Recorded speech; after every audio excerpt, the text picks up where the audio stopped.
My name is Karen Hall. I'm 28 years old and work as a nurse. My life has always been busy, moving between the hospital and home. I've grown used to this routine, but recently, something changed. Someone entered my life that made me rethink everything. Joey. He worked as a medical representative, and we met through work. At first, I didn't expect much, but as we spent more time together, we grew close. We eventually started dating, and it didn't take long for us to talk about the future, including marriage. It seemed like everything was falling into place. I couldn't believe how well things were going with Joey. We were talking about marriage, and I was so excited to introduce him to my parents. I made the call, letting them know that I was bringing him over to meet them. I had a good feeling about this. Joey was kind, and my parents seemed to like him right away. The conversation was warm and easy, with lots of laughter. Everything felt perfect. Until the doorbell rang. That's when my younger sister Sandra arrived. I knew something was wrong the moment I saw her face. She always had a way of causing trouble. Sandra was 2 years younger than me, and we were completely different. While I was quiet, introverted, and loved reading, Sandra was outgoing, flamboyant, and always chasing attention. She worked in an apparel store, and her style was flashy, unlike mine. Over the years, we hadn't been that close, and I had learned to distance myself from her. There had been too many moments when she'd tried to get my boyfriends or ruin my relationships. I had seen her do it in high school, and it crushed me when she stole my first real boyfriend right out of my life. As she walked in, I felt a familiar knot in my stomach. Sandra was good at acting sweet, especially around my boyfriends. She walked over to Joey, flashing a big smile. "Nice to meet you. I'm Sandra," she said as if we were old friends. It felt forced, and I could tell Joey was uncomfortable. I tried to shake it off, but the old feelings of anxiety crept up. I had hoped she had outgrown this habit, but something told me she hadn't. As the evening went on, I couldn't stop glancing at them, noticing how they seemed to be chatting a little too comfortably for my liking. After dinner, we talked about the wedding. We were excited, planning every detail. Sandra, of course, invited herself to come along when I went dress shopping. I didn't mind at first. She was my sister after all. But I started to feel uneasy when she began giving Joey too much attention. While I tried on dresses, Sandra kept telling Joey which ones would look better on me. It felt like she was trying to take charge.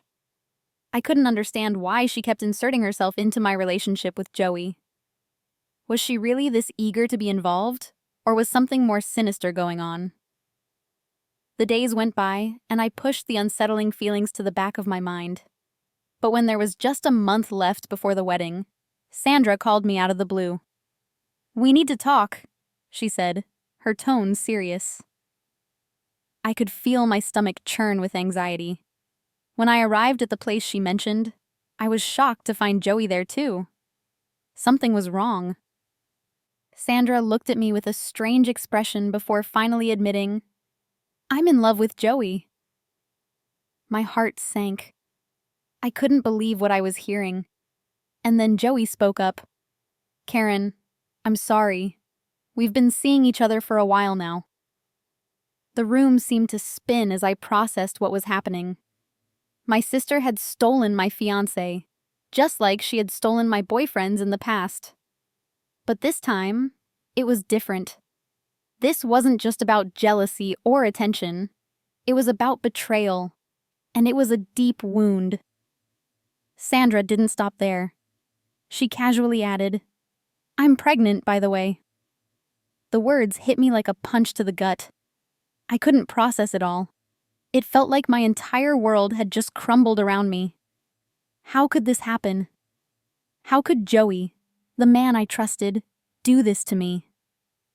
The shock was overwhelming, and I fainted. When I woke up, I was in the hospital, with my parents standing by my side. Their faces were filled with concern, but I couldn't understand why they were acting so calm. I asked about Sandra, and my dad's response was chilling. "I've cut ties with her. he said coldly. Forget about your fiancé too, Karen. I couldn't comprehend what had just happened. Sandra had not only taken Joey from me, but had also destroyed our family. It would take years for me to heal from this betrayal. 5 years passed, and I did my best to move on. I focused on my work and kept to myself. I couldn't even think about starting a new relationship. My heart was still shattered from what Sandra had done. But then, out of nowhere, she reappeared. It was a phone call, and I didn't recognize the number. When I answered, I was stunned to hear Sandra's voice on the other end. "Big sis," she said casually. "It's been 5 years, hasn't it? How are you?" I couldn't believe it. How could she speak to me like nothing had happened? Sandra didn't waste any time with pleasantries. "I need you to do me a favor," she said, her tone as nonchalant as ever. "I need you to take care of my daughter." What? I couldn't understand. This was the same woman who had abandoned her child all those years ago. Now she was asking me to raise her? I tried to refuse, but Sandra wouldn't take no for an answer. She was insistent, even as she casually told me she didn't need the child anymore. I didn't know what to think. How could she just hand her daughter off like she was a piece of luggage? Then Sandra pushed her daughter in front of me. The little girl was 6 years old, with wide, curious eyes. Her name was Linda, and I couldn't believe what I was seeing. This was the child my sister had abandoned. Sandra, without a hint of guilt, handed me the child and said, "I'm leaving tonight. I don't want her. You take care of her." The words were cold and detached. I looked at Linda, who was trembling and seemed scared. My heart broke for her. No matter how angry I was at Sandra, I couldn't turn my back on the child. I brought Linda into my home, feeling a mixture of confusion and anger. As a nurse, I quickly noticed how frail and thin she was. Her clothes were torn and stained, and her hair was tangled with dirt. She looked so small for her age, and when I gave her food, she ate it with such hunger, as though she hadn't eaten in days. It was clear to me that Sandra had never cared for her. I immediately contacted my parents and my husband, explaining the situation. I couldn't leave this child in the state she was in. We had to help her. As I learned more about Linda's life, it became clear just how much she had suffered. She had been neglected at school, and her teachers had reached out to Sandra several times, but she never responded. Linda had become a quiet, isolated child with behavioral problems. The school had even considered reporting the situation to Child Protective Services. But now that Linda was in my care, I vowed to protect her. We couldn't let her go back to Sandra, not after everything she had been through. It was clear to me that I had to be the one to raise her, no matter what it took. At first, Linda was shy and kept to herself. She didn't speak much, and I could see that she was struggling with trust. I understood, though. She had been through so much, and it would take time for her to heal. Slowly, I began to shower her with love and attention, teaching her how to trust again. Little by little, she started to open up. I saw a spark in her, a desire to be loved and cared for. The first time she smiled at me, my heart melted. I knew this was the beginning of a new chapter for both of us. Linda started to thrive in our home. She gained weight, her energy returned, and she even made a few friends at school. She started dancing, a passion I hadn't expected. It was amazing to watch her grow and find something she loved. She even earned a scholarship to a prestigious dance school. But just as things were starting to look bright, Sandra reappeared. She had heard about Linda's success and wanted to take her back. But I wasn't going to let that happen. I had fought too hard to give Linda a safe place, a place where she belonged. At the funeral of our mother, Sandra showed up, as arrogant as ever. She wore a bright, flashy dress and sunglasses, acting as though she were the star of the show.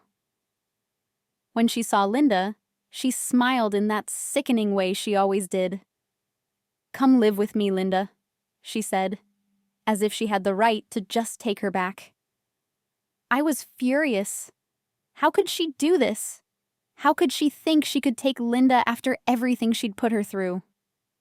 I stood my ground, telling Sandra she had no right to take Linda away.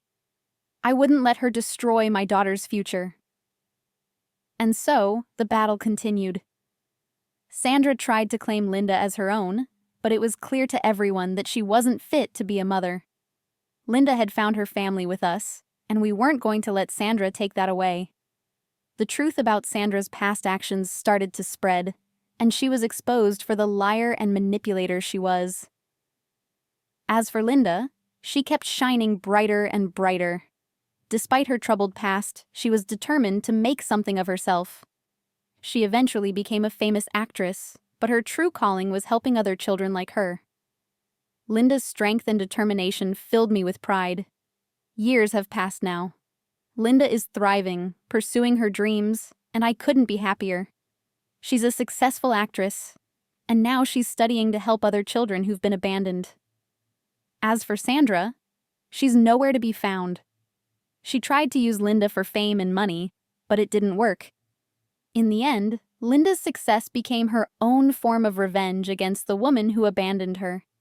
And for me, I've found peace. My family is whole, and we're stronger than ever before.